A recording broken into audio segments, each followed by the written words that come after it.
फिलहाल सारे के सारे जवाब मुझसे ही चाहिए आप लोगों को ना।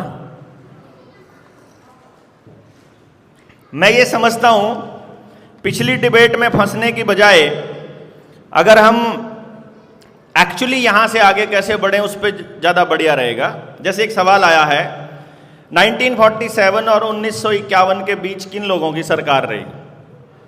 भाई 1951 तक किसकी सरकार रही?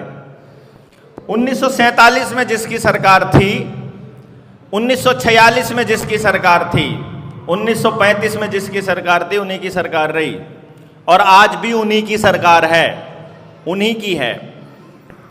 अगर भारत आज़ाद हुआ है तो भारत किससे आज़ाद हुआ है और किस तरह से हुआ है वो समझौते की कॉपी देश के दुनिया के सामने रखने में भारत सरकार को क्या आपत्ति है? जो भारत का संविधान है जिसके उन्होंने बाबा साहब भीमराव अंबेडकर जी के जिसके ऊपर उन्होंने दस्तखत करवाए हैं, क्या वो बाबा साहब ने बनवाया है? बाबा साहब को मानने वाले लोग मेरे से गुस्सा हो जाएंगे मैं कुछ ऐसा बोलूंगा, लेकिन बाबा साहब को मानने वाले लोगों को इस बात पे जाना चाहिए कि भारत के संविधान को इस तरफ रखें और गवर्नमेंट ऑफ इंडिया एक्ट 1935 को इधर रखें और चेक करें कि उन दोनों में कितना फर्क है। तो आपको पता चलेगा जो गवर्नमेंट ऑफ इंडिया एक्ट 1935 जो पार्लियामेंट ऑफ इंग्लैंड से पास होकर के आया था उसी को बाद में नाम संविधान दिया गया। तो ये बातें तब पता चलेंगी जब हम रिसर्च करेंगे, हम इमोशनल ना होकर के प्रैक्टिकल लेवल पर जाकर के इसको देखें। आगे आजादी का मतलब देखो, बड़ा गहन पॉइंट है आजादी का मतलब, क्योंकि हम शायद कुछ भी करने को और कुछ भी बोलने को आजादी बोलते होंगे, बट मैं आजादी का मतलब ये मानता हूं कि प्रकृति के नियमों को पालन करने के लिए और उन नियमों पर चलते हुए किसी दूसरे की व्यवस्था को बिगाड़े बिना मैं अपनी व्यवस्था जो भी खड़ी करना चाहूं उसके लिए मैं स्वतंत्र हूं, ये मेरे लिए आजादी है। प्रकृति के नियमों का मतलब सृष्टि में किसी का भी नुकसान किए बिना यदि मैं अपना काम अपनी मर्जी से कुछ भी करना चाहता हूं तो वो मुझे करने की आजादी हो तो वो आजादी है। अगर किसी को भी मैं नुकसान करता हूं तो वहां पर फिर मैं इसका मतलब किसी और की आजादी का हनन कर रहा हूं। अगर मैं किसी और की आजादी का हनन करूंगा तो कल को कोई और फिर मेरी आजादी का हनन करेगा। आज के नौजवान युवा बेरोजगारी के लिए जूझते हैं, उनके लिए क्या संदेश है? नौजवान बेरोजगारी के लिए जूझ रहे हैं, ये एक कॉन्सेप्ट हमारे दिमाग में डाला गया है क्योंकि हमारे यहाँ रोजगार का मतलब नौकरी नहीं हुआ करता था। हमारी व्यवस्था में रोजगार का मतलब नौकरी नहीं है, बल्कि हमारे पुरखों ने तो हमको ये कहा था कि नौकरी सबसे नीच काम है। और पिछले 3 सालों में आपके आसपास के नौकर ने, वो नौकर आपका पुलिस का अधिकारी हो सकता है, एसडीएम हो सकता है, डीसी हो सकता है, स्कूल का मास्टर हो सकता है, अस्पताल का डॉक्टर हो सकता है, नर्स हो सकती है, आंगनबाड़ी वर्कर हो सकती है, रोडवेज का कर्मचारी हो सकता है या कोई और व्यक्ति हो सकता है। उस सरकारी कर्मचारी ने पिछले 3 सालों में जब आपके संवैधानिक अधिकार, आपके लोकतांत्रिक अधिकारों का हनन किया और जब आपने सवाल उठाया कि तुम ये गलत कर रहे हो, तो नौकर ने ये बताया कि मैं इतना नीच हूं कि मुझे मालूम है कि मैं गलत कर रहा हूं, फिर भी मुझे तो नौकरी करनी है भाई, हमें तो आदेश मिला है भाई, जो ऊपर से आदेश होगा हमको मानना पड़ेगा। नौकर की इतनी औकात होती है। तो नौकर बनाने के लिए, लोगों को सोचने के लिए मजबूर करने में मीडिया का, नेताओं का, इस पूरे तंत्र का बहुत बड़ा योगदान रहा है। तो उनको इस तरफ सोचने के लिए मजबूर किया गया कि जहां नौकरी को ही रोजगार बोला गया, जो कि स्टेटमेंट गलत है। रोजगार का मतलब है कि आप कोई काम कर रहे हो और उस काम से समाज के किसी हिस्से का, किसी व्यक्ति का लाभ होता है। आप अपनी ऊर्जा से किसी को लाभ दीजिए, वो अपनी ऊर्जा से आपको लाभ देगा। यही लेन देन की प्रक्रिया के अंदर आपका काम चलता रहता है। जब आप अपना ये काम अपने गांव के अंदर ही आसपास में ही घुमाते हो तो आपका हर व्यक्ति मजबूत होता है, लेकिन अगर आप वहां से पैसा लेकर के बाहर देते रहते हो तो फिर कंपनियां मजबूत होती हैं। तो जिसका मतलब रोजगार बोला गया, नौकरी पे अगर कोई आपको 50,000 सैलरी दे रही है नौकरी कोई कंपनी, तो ये समझिएगा 50,000 की सैलरी देने वाली कंपनी तब तक आपको 50,000 नहीं देगी जब तक आप 5 लाख रुपए का काम नहीं कर लोगे, मतलब 10 गुना का काम।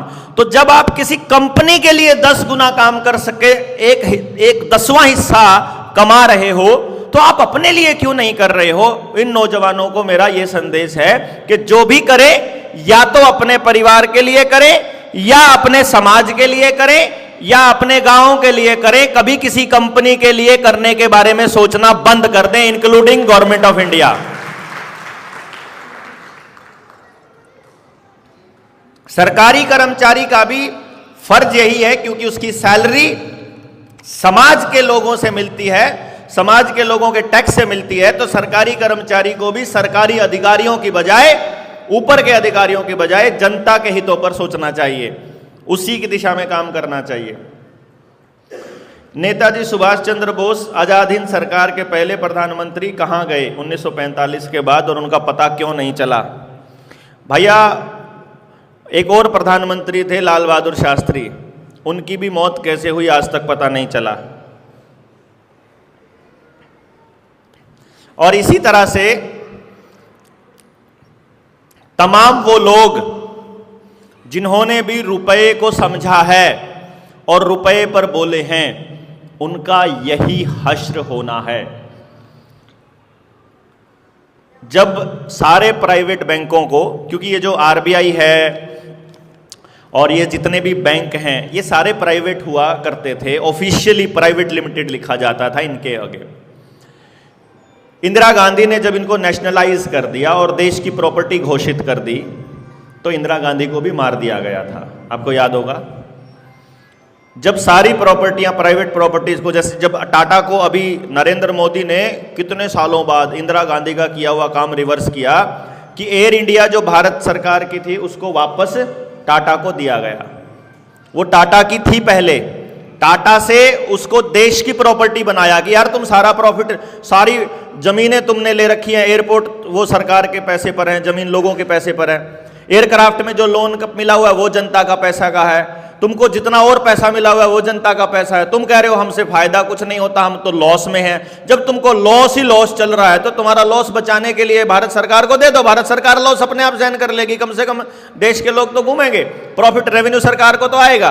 तो उन्होंने ये एयर इंडिया जो थी वो गवर्नमेंट एयरलाइन बना दी थी टेक ओवर करके। पर बाद में जब देखा कि सारे उद्योगपतियों के खिलाफ चल पड़ी है इंदिरा गांधी और देश की जनता के लिए काम करने लग गई है, तो उनको मार दिया गया। जो मतलब, हालांकि इसमें हम लोग कंट्रोवर्सी में नहीं फंसना चाहते, लेकिन आपको बताएं कि कारण अलग अलग बताए जाएंगे। हम लोगों के सामने ये पेश किया गया कि ये काम सिखों ने करवाया था, इंदिरा गांधी से बदला लेना था कि वो ऑपरेशन ब्लू स्टार किया था उन्होंने। सिखों में रोष था, सिखों ने बदला लिया था या नहीं लिया था, या उनके उस भावना का इस्तेमाल किया गया। मतलब ये बड़ा कमाल का कंट्रोवर्सी है। अगर इसके ऊपर बैठकर चर्चा करो तो पूरा दिन डिबेट चल सकती है। उस दौर के लोग वहां पर बैठकर बात बता सकते हैं, इन्फॉर्मेशंस को किस तरह मिस इन्फॉर्मेशन बनाया जाता है, कैसे आपके बीच गलत बात डाली जाती है, कैसे आप उसके ऊपर लड़के अपने ही बीच के लोगों के साथ बहस करने लग जाओ। लेकिन असली बात जो खेल है, उनका जो मर्डर था या उनकी मौत थी, उसके पीछे बहुत बड़ा कारण ये था कि वो उन लोगों के लिए मतलब उन लोगों के खिलाफ काम करने लग गई थी रुपये के मसले पर। यही गद्दाफी का हुआ, यही अपना ये सद्दाम हुसैन के साथ यही हुआ, हिटलर के साथ यही हुआ, और नेताजी सुभाष चंद्र बोस के साथ भी यही हुआ।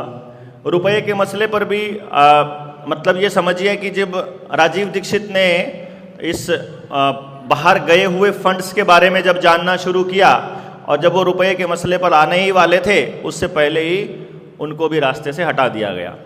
हम लोग बहुत पहले लोगों के बीच इस बात को ले आए। आने वाले समय में आप क्या राजनीतिक विकल्प देना चाहेंगे? क्या नेता पैदा होने चाहिए गांव में? इनकी व्यवस्था खत्म होगी तो अर्थव्यवस्था कैसे स्थापित होगी? और भारत इतने सालों से बाहर गया हुआ धन क्या भारत में वापस आएगा? मैं आपको 2-3 बात बता दूं। देखो भाई,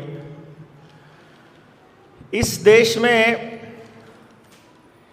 अगर हम राजनीतिक विकल्प की बात करें तो मैं राजनीतिक विकल्प देता हूं अगर, या मोर्चा कोई राजनीतिक विकल्प देता है तो वो बहुत खतरनाक होगा। कोई भी व्यक्ति अगर राजनीतिक विकल्प देता है तो खतरनाक होगा। किसी भी पार्टी या किसी संगठन की सरकार कभी भी नहीं होनी चाहिए।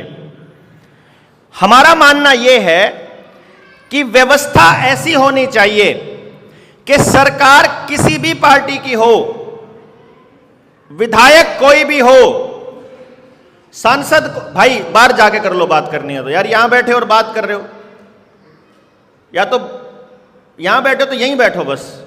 आपको जरूरी काम है आप बाहर जाके कर लीजिए बात, कोई जरूरी थोड़ी ना यहां बैठना, कोई कंपल्शन थोड़ी है, बांध के थोड़ी रखा हुआ है किसी ने।